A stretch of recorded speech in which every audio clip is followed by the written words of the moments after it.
What's up, Barstool Backstage? Dante here, riding solo, but we have one of my favorite artists on the entire bill, Windy City Smokeout, this weekend, in our jail cell, which he agreed with me is insanely freezing for Soli.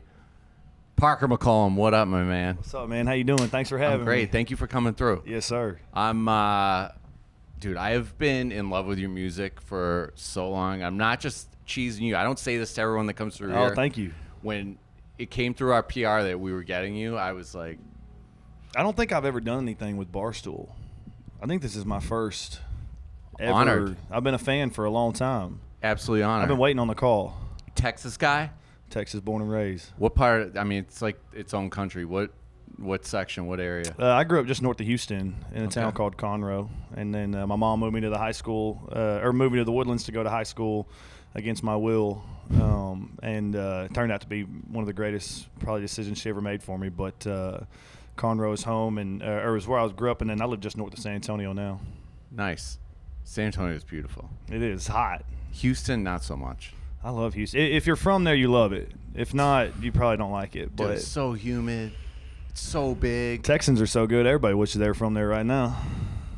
I'm with you. Do you play anything growing up? Man, I played everything growing up, just nothing very well. So, I mean, you play guitar, sing pretty friggin' well. Yeah, once I started doing that and I realized that I was better than all my buddies at that, I honed in on that. I was set on it. I read that was like an early on thing for you. You realized? Yeah, man. I started. My older brother was like super into, like Steve Earle and Rodney Crowell and Chris Knight, the Highwaymen. Golly, I mean, like real hardcore songwriters. Robert Earl Keen and John Prine. When I was super little, he's 6 years older than me, so. I mean, I was a little kid, just wanted to do what Big Brother was doing. Crazy names. Yeah, those are the goats, man. I mean, who caught your ear? Who were you listening to when you finally started listening to what you liked and not what your brother was? Man, I got Ryan Bingham and the Dead Horses put out Mescalito, his first record. Nice. When I was like in 8th grade, freshman in high school, maybe. And it just, I mean, I was so obsessed. I wanted to be Ryan Bingham. And then it was Turnpike Troubadours, and then it was John Mayer, then it was Shooter Jennings, then it was the Band of Heathens. And then, after a couple of years, I was like, man, I think I'm better off just being myself. So, man, so you are like a music head. I mean, I like to think that I am sometimes. I mean, that like catalog you just rattled off is like greatest hits playlist of it's a entire deep genre. That's a deep conversation right there for me. I could go on for hours about the guys that I was into at certain points in my life. When I was younger, I moved to Austin 10 days after I graduated high school and was just I was enrolled in community college. I didn't go but a couple of times, and I was just kind of bumming around Austin trying to be a songwriter and try to meet guys that wanted to start a band. Dude, and now Austin is an awesome city. That's dope. Great city. No. Were you playing any of the spots around there? I started playing at the Saxon Pub, and then I was playing at Pootie's out in Spicewood quite a bit. I was playing Cheatham Street down in San Marcos, and then we kind of started touring a little bit and started selling tickets, and then we got to go play Stubbs and indoors, and then we played Stubbs outdoors. And, nice. Then now we've done an ACO live taping and sold out the Moody Center twice. So, how old are you around this time? I moved to Austin when I just turned 19, I think. And then it was probably 3 or 4 years before I was really rocking and rolling and had music out and was selling tickets. So I've been doing it for a good while now. When did you start attracting, the labels and getting, them reps showing up at your shows and you were on like people's radar? Yeah, Universal Records came to see me. They were flying to the Grammys in L.A., I think, and I was playing. It was like the Pasadena Rodeo or something outside of Houston, like County Fair or something, and they came and watched us play in the rain. And Randy Rogers from the Randy Rogers Band, which is a legend down in Texas, had started managing me, and he was really the one that was like, man, you ought to go to Nashville and sign a record deal. He took time out of his personal life to go up there and meet with these record labels and lie to them and tell them that I was going to be great and that they couldn't pass on me. And luckily they listened to him. And that's a good guy. Yeah, he's that's my brother, man. I owe a lot to him. That's a great guy. Randy Rogers was actually here, I think 3 years ago. Yeah, Smokeout, unbelievable live show. Yeah, he's been great for a long time, man. Unbelievable. Still cranking it out. Is this your first Windy City Smokeout? No, man. We played here in like 2019 at like 2:00 in the afternoon. A little different now. Different. Closing out Friday night. I've always wanted to headline this thing, man. So shout out to Ed Warren for putting us on the bill as a headliner. I hope that isn't he the best? Yeah, he's the GOAT, man. He was booking me at Joe's on Weed Street, when I was selling no tickets. I was open for Randy Rogers, actually, when we were playing there the first couple times. And he always told me that I was going to headline this thing one day. So I'm glad that, he would always tell me that. And he's like, you're going to headline Windy City Smokeout one day. So me and Ed have gotten really close over the years. And I can't say enough about him, man. He's gold. He is the best. And he has the best ear for talent and up and coming. I mean, it's like he doesn't miss, man. He books these acts like you're saying. What I gotta ask, what is it like playing at Joe's when no one's showing up versus playing when it's packed house? Because when it's a packed house, it is. Well, when no one shows up, it's a pretty easy night. It's pretty laid back, no pressure. And then, but I mean, But when you're like traveling all the way to Chicago and you're playing, are you like, what? Like, why am I getting booked here? Or no, man, that was kind of the thing. We were selling a bunch of tickets in Oklahoma and Texas and selling out places, but we'd come up here and nobody knew who we were. So we were kind of coming up here and still cutting our teeth and paying our dues. And I feel like tonight's no different. I know there's going to be 15,000 people out there, but I still feel like I'm paying my dues. I still feel like I'm cutting my teeth. Still feel like I'm trying to make it. So hopefully it'll always be that way. I mean, I think you made it, man. It's been a hell of a couple of years for you. It's been good. This one's been real good. Like, not to, like, pun intended, hell of a year. Like, unbelievable song. Thank you. That kind of, I feel like, for mainstream and not really country heads like yourself, but guys like me, that song, that, was the first time I heard you. Mm-hmm. And I remember being like, man, this guy's fucking sounds kind of like George Strait a little bit. Oh no, it's not that good, not even close. I appreciate the nod. But I'm not the only person that said that. What's it like being in the same conversation as some of these people you grew up like idolizing now? It's not true. I'm very aware, man. I feel like I have a good ear and I know what's good and what's not, and I'm well aware of what I am, and the little talent that I do have is nothing in compared to the guys that I've always wanted to be and always kind of tried to model myself after on and off the stage. So, anytime your name's mentioned with anybody like that, it's, that's a great honor. But no, man, I'm just a kid from Southeast Texas that's still trying to make it, man. I probably always will be. I mean, songwriting ability is like next level. I think. Thank you. Sometimes. Oh man, I think some of these songs you write are just like, I mean, for me personally, I'm like, just you feel them, and I feel like country in a way is having this resurgence where those kind of artists, those kind of songs are really having a huge comeback. Yeah. Now you're seeing the fans resonate with it so much. But you've been that way since pretty much the beginning. First off, how do you learn to write like you write? And what is your process like when you sit down and do songs come to you at the spur of the moment? Are you jotting notes, or are you sitting down like blocking everything out? No, I have no process, man. It's got a mind of its own. I won't write a song for 10 months. And then may write a whole record in 30 days or 60 days or whatever. Or, really?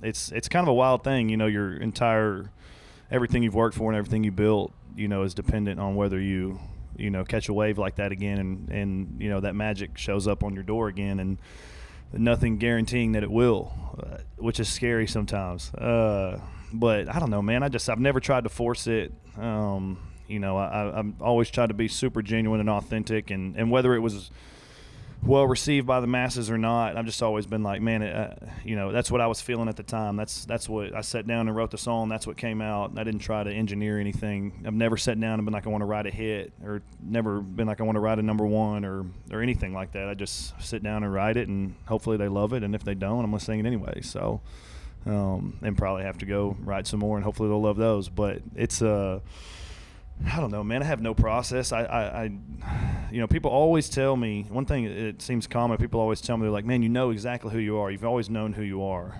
And I'm like, "Man, the truth is, I still have no idea who I am or what I am. I just feel like I'm still really trying to figure it out, which I think is a good place to be. I feel like I'm still climbing the hill and still feel like I'm at the bottom. So, it's Songwriting can be really mean. It can be really ugly, but it can also be, incredibly rewarding. And like I said, I've never tried to force it. So some days a hell of a year will fall out, and then, I'll go months and nothing will be there. So how did Pretty Heart come about?